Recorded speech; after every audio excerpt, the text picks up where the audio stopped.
এখান থেকে হচ্ছে নিউ মাইক্রোসফটে আসবেন। আসার পর এখান দেখেন হচ্ছে আমার এখানে সবগুলো আছে, ইনসার্ট, ডিজাইন, লেআউট সব কিছু এখানে দেওয়া আছে। এখন এখানে আসার পরে যে কোনো একটাতে, অথবা আপনি হোমে থেকে রাইট ক্লিক করবেন।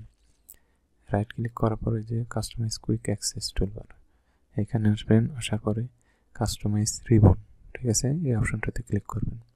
ক্লিক করার পর এখানে দেখেন হোম, ইনসার্ট, ডিজাইন, লেআউট এগুলো প্রত্যেকটাতে টিক মার্ক দেওয়া আছে, বিধায় হচ্ছে এখানে এগুলো শো করতেছে। এই যে ডেভেলপার, এটা হচ্ছে নাই, এখানে দেখেন এখানে নাই, এখানে দিলাম টিক মার্ক দিয়ে দেই, তাহলে এটা এখানে শো করবে। দেখেন ওকে দিলাম, এই যে এখানে ডেভেলপার অপশন শো করতেছে। এখন যদি এটা রাইট ক্লিক করে আবার এখান থেকে কাস্টমাইজ রিবনে যায়, এখান থেকে ডেভেলপার এই অপশনটা আনটিক করে দেই, সেক্ষেত্রে ওকে দিলাম, দেখেন এখান থেকে চলে যাবে।